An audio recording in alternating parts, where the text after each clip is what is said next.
been working on this one so long, my butt's gone flat. Of course, I'm talking about Rotten Apple. For Aaron Cottle, Carlos Loera, Lucas Stevenson, Michael Gorin, Enrico Fugazi, Enrico Palazzo, and Taylor Barnhart. Step 1.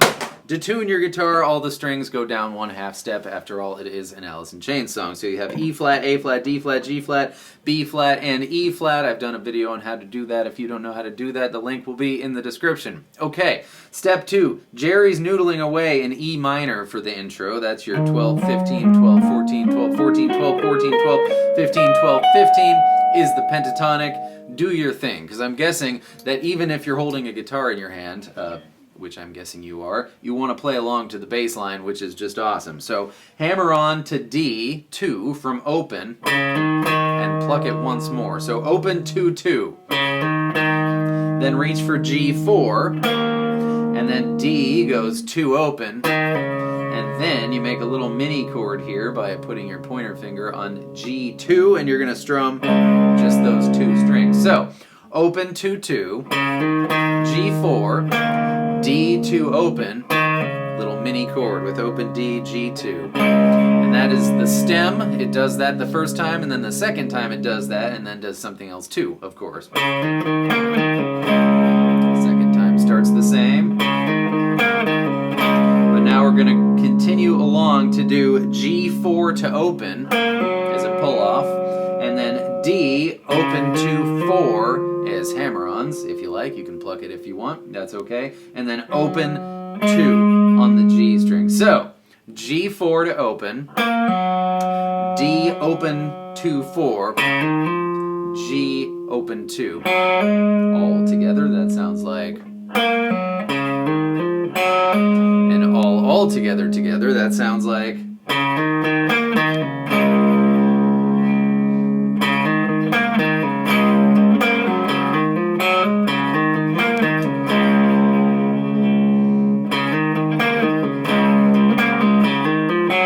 Except do it right the second time.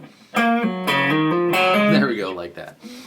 For the tinkly things that happen before the singing happens, I think Jerry switched to finger picking just for this little bit. You're going to start on D14 now and G16, leaving your B and E strings open, and you're going to tinkle away on them. And then you're going to end up with an open D string. I'm going to use my pick. You continue to tinkle with your hands if you like.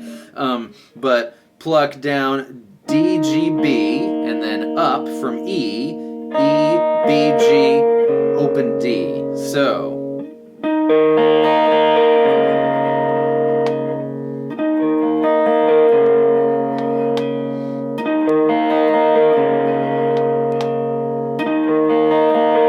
Super nitpicky, but it sounds to me like the first one is just the D and the G strings. Like super soft with your pick there. Almost sounds like it wants to be harmonics, but it's not, because it's just so delicate.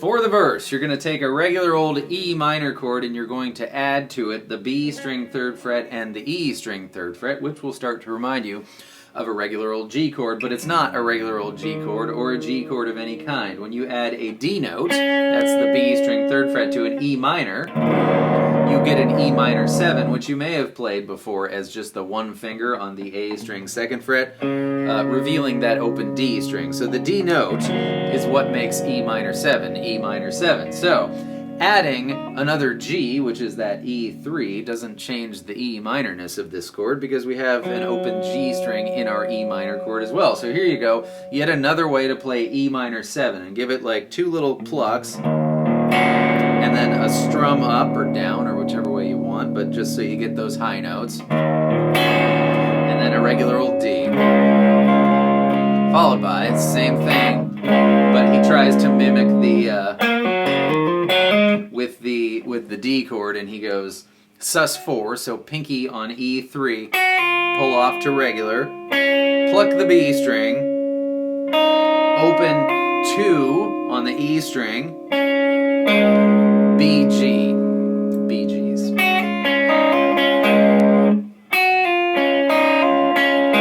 Which leaves us with this for the verse.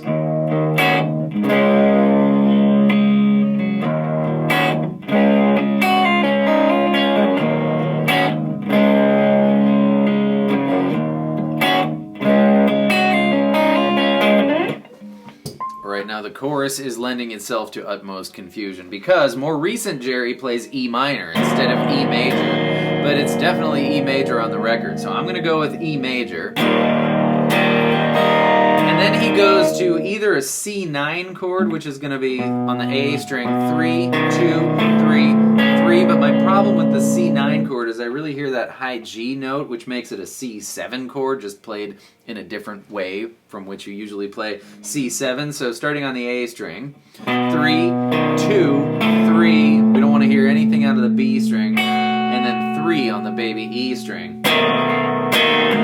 And then there's a really old live video of Alice in Chains doing this, and Jerry does some riff there, and his hand is here-ish, and you can hear it on the record, but you can't quite hear what it is. So I'm going to go with, it's a play on that, but we're going to start on the note that makes C7, C7. It's that G string, 3rd fret. So let's go 3, 2, or 3 open, and then open the way it was for the rest of it, so or 3 open, whichever one you like better. I like 3, 2 better, but that would be E major with the pointer finger, C7. It's hard to get back to, but you can do it. Something like that. The other problem is I think the 2nd and the 4th times it does its E major, and then it does a C add 9. Now, talking about confusing versions of C chords starting on the A string, it's like a G, but with these fingers down 1 string towards the floor, right? So 3, 2, open, 3, 3. And then some other sort of noodly action happens. You could play with your G string 2nd fret like that. I think perhaps like it turns into sort of a D7 chord really with its C in the bass there. So 3 open, 2, 3 open, because you hear some tinkling away on a that's the word of this video, by the way, on an open high string, which has got to be the E string in the studio version. But here's the way I'm gonna do it: E major, C7 with the thing, back to E major, and the 2nd time now, C add 9, like that. So 1st time,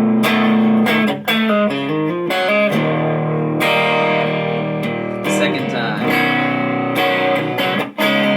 switch to our D7 with the C in the bass there, and then just kind of noodle away on the G string there.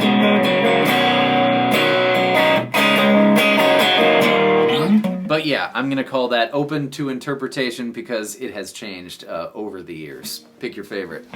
In the bridge, the bass changes its little riff, and it's going to a low E power chord now. He's probably doing it up here as a high bass register, but let's do it as a low guitar register so we get closer to what it is. Open to 2, 2, so E, A, D, A, and then reach for D4, slide up to 5, and then make your little chord there.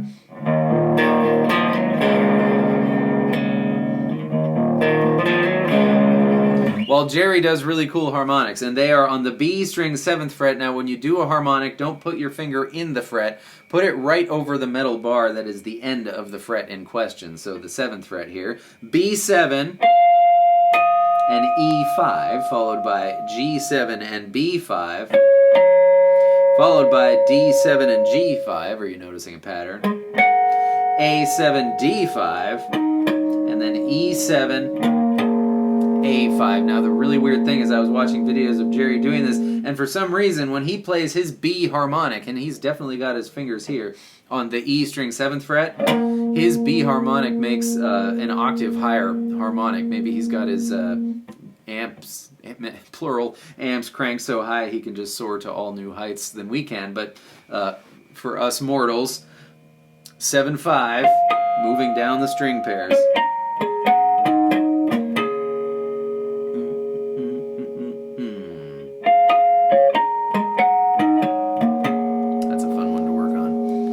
And that's it. We did it. Rotten Apple. The only thing I have left to add is that this bass riff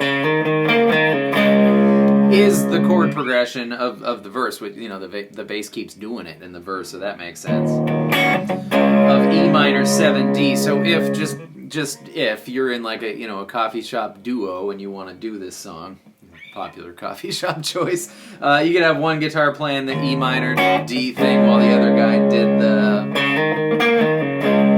thing. That would be cool. Everybody, thank you so much for this request. I'm glad that we got that one done. I hope that was helpful. Thank you for being here. I'll see you next time with more stuff. Goodbye.